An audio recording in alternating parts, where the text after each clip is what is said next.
PBBM at Australian Prime Minister Albanese nagsagawa ng bilateral meeting nito Huwebes. Ang detalye mula kay Kapare Creslin. Katanong Kapare Creslin. Hindi ni Pangulong Ferdinand Marcos Jr. ang kahalagahan ng strategic partnership sa pagitan ng Pilipinas at Australia. Ito ay sa gitna ng isinagawang bilateral meeting ni PBBM kasama si Prime Minister Anthony Albanese. Ang mga pinuno ng Estado ay nakibahagi sa mga talakayan na naglalayong i-optimize ang ugnayan sa pagitan ng dalawang bansa. Kabilang dito ang ugnayan sa mga larangan ng defense, maritime cooperation, non-traditional security concerns, trade and investment, development cooperation, multilateral collaboration, at people-to-people linkages. Para sa Diyos at sa Pilipinas kong mahal, President Katarong kaparto mo sa balita at serbisyo. Pagbawi ng pahayag ni FPRD na hindi adik si PBBM, pagpapakumbaba ng dating Pangulo ayan kay Atty. Harry Roque. Ang detalye ng balitang yan mula kay Kapare Angel Pastor. Kapare Angel. Even if you kill me 1,000 times, wala akong sinabi na. Taking a drug,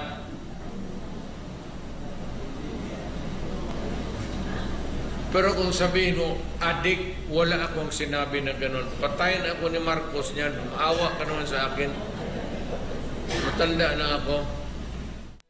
Ito ang naging pahayag ni dating Pangulong Rodrigo Duterte sa isang pulong balitaan kamakailan sa Davao City nang matanong ito patungkol sa hamon nito na magpa-drug test sila ni Pangulong Bongbong Marcos.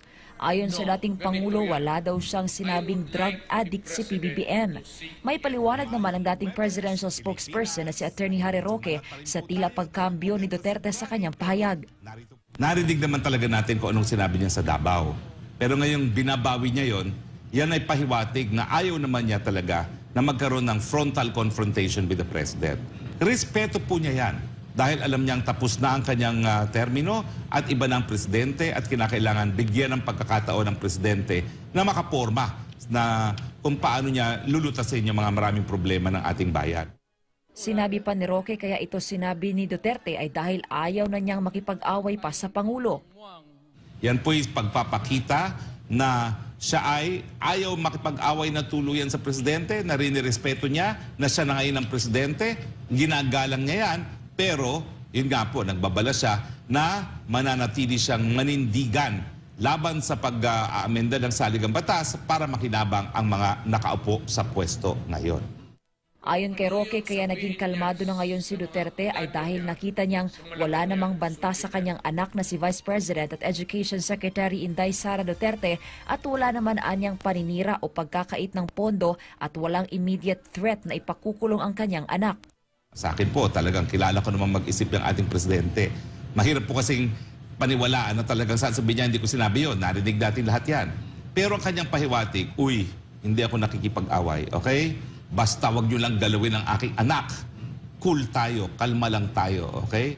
Kaugnay naman sa pabago-bagong pahayag ni Duterte, ani Roque kahit paanong sabihin ng dating presidente, wala na anyang epekto ito sa bayan dahil tapos na ang kanyang termino bilang presidente. Pero paliwanag ni Roque, kapag ang nakaupong presidente ay bumabalentong ng pahayag, nagkakaroon anya ito ng kalituhan sa taong bayan, maging sa lahat ng sektor ng ating gobyerno, kasama na ang Kongreso na nagpapatupad ng batas. Samantala sa usapin naman sa International Criminal Court kaugnay sa all-out war kontra iligal na droga ni dating Pangulong Duterte, ipinaliwanag ni Roque kung bakit kinailangang ideklara ito ni Duterte. Well, kaya nga po naninindigan ng Presidente na hindi siya magpapahusga sa mga dayuhan dahil una-una hindi nila naintindihan yung problema ng droga at kung bakit kinailangan na talagang magdeklara ng gera, all-out war laban sa droga. No? Dahil siguro kung hindi ginawa yun ng dating Presidente Duterte, tayo po ay parang naging narco-state na. At napakadami na pong narco-state, lalong-lalo dyan sa Latin America. At kasama na ang Mexico, no? Na nasa North America. No? Dagdag pa ni Roque, napakalaking bagay na mayroong police visibility kahit saan na magsisilbing mensahe na hindi na babalik sa maliligayang araw ang mga nangangalakal sa ipinagbabawal na droga.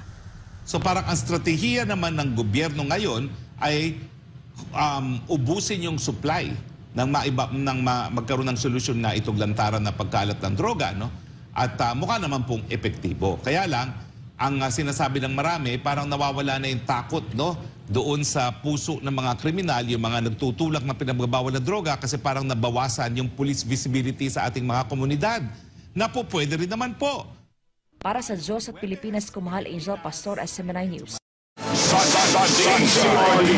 Samantala, mga naipangmahaging relief boxes ng Office of the Vice President umabot na sa higit 600 sa 6 na evacuation center sa Davao de Oro. Alamin natin yan kay Kapar Jason Rubrico. Kapar Jason. Higit 600 na relief boxes ang naipamahagi ng Office of the Vice President Disaster Operations Center at Davao Satellite Office sa mga biktima ng pagbaha sa Davao de Oro. Umabot sa 671 relief boxes ang naipamahagi ng OVP sa mga evacuation centers sa Nueva Ilocos National High School, Nueva Visayas Jim Elementary School, Andili National High School, Andili Elementary School, Lorenzo Sarmiento Senior National High School at Pawani Elementary School. Rumisponde rin ang OVP sa mga inilikas ng mga residente sa pamamagitan ng kalusugan food trucks. Matatandaan na malaki ang pinsalang idinulot ng shear line at low pressure area sa Davao Region, kung saan binaha ang maraming lugar at gumuho ang lupa sa barangay Masara, Maco, Davao de Oro. Para sa Diyos at sa Pilipinas Kumahal, ako si Jason Rubico. Order mo sa balita at servisyo. Iba pa mga balita, mga apektado ng reclamation project sa buong bansa tutulungan ng pamahalaan. Ang detaling yan mula kay Kapar MJ Mondihar. MJ. Nagkaroon ng pagpupulong kamakailan ng mga opisyal ng National Anti-Poverty Commission o NAPC at Philippine Reclamation Authority o PRA. Layunin ng meeting na buuin ng mga programa para sa mga kababayan nating apektado ng reclamation project sa buong bansa, partikular sa tututukan ang mga mangisdang nawala ng tirahan at hanap buhay. We are trying to provide livelihood opportunities such as creating bangkas.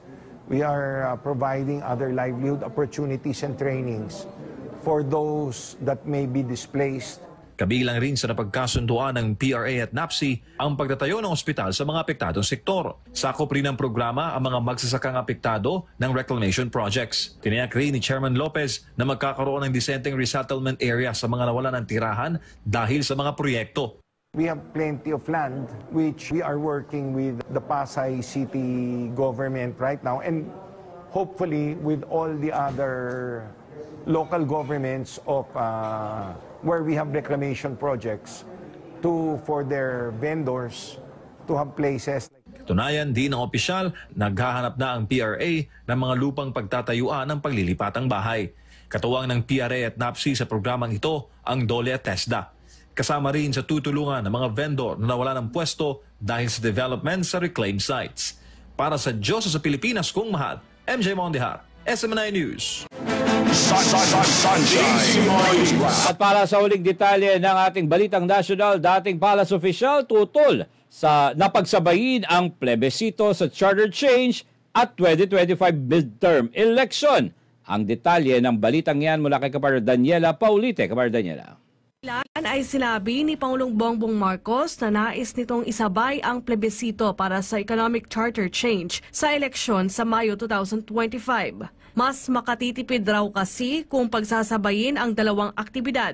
Pinabura naman ito ng ilang senador at sinabing ilaan na lang sa ilang proyekto ng gobyerno ang budget para dito. Pero ang dating Palace official na si Attorney Harry Roque, tutol na isabay ang plebisito sa charter change sa 2025 midterm elections. Hindi daw kasi dapat magulo ang isip ng taong bayan sa desisyon sa pagboto sa eleksyon at plebisito. Dapat anyang matutukan ng mamamayan ang proposals sa pagbabago ng saligang batas dahil mahirap nang iwasto kapag nagkamali sa pag-amyenda ng batas. Dapat bigyan natin ng prioridad yan at magkaroon tayo ng hiwalay na plebisito nang sa ganon sigurado tayo na lahat ng mga bagay-bagay na nais baguhin sa saligang batas dumaan sa matinding pag-iisip, debate at diskurso.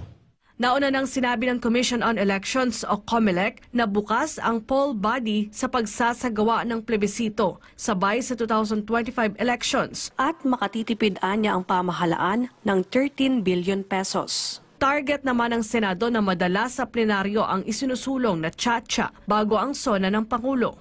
Para sa Diyos at sa Pilipinas kung mahal, Daniela Paulite, SMNI News. International News Blast. Higit 500 katao sa Gaza Strip na makakaranas ng kagutuman. Ang detaleng yan mula kay Kapatner Joyce S. Burr. Makararanas ng lubos na kagutuman ang mahigit 500,000 katao sa Gaza Strip dahil sa nagpapatuloy na Israel-Hamas war. Ayon nito kay UN Office for the Coordination of Humanitarian Affairs Director Ramesh Rajasingham. Sa kasalukuyan ay nakadepende na lang ang mga tao doon sa anumang food assistance na ibibigay sa kanila. Sa datos mula sa opisina ng Israeli Prime Minister, 174 na aid trucks ang pumasok sa Gaza noong Lunes, February 26. Para sa Diyos at sa Pilipinas kong mahal, Joyce Esber, kapartner mo sa balita at serbisyo. Sports News. Sa ating balitang sports, kauna-unahang gold medal ng Pilipinas sa 11th Asian Swimming Championships nakuha ni Ahido. Ang detalye ng balitang yan mula kay kapartner Carlo de la Peña. Nakuha ni James Ray Ahido ang kauna-unang gold medal ng Pilipinas sa 11th Asian Age Group Swimming Championships itong February 28, 2024. Maliban sa gold medal na ito ay nauna nang nakuha ni Ahido ang bronze medal para sa iba nitong event noong February 27. Sa ngayon mula sa ika-17 na ranking ay kasalukuyan ng nasa ika-12 ang Pilipinas. Ang Japan naman ay nangunguna sa nabanggit na swimming championships. Para sa Diyos at sa Pilipinas kong mahal, Carlo de la Peña, kapartner mo sa balita at serbisyo.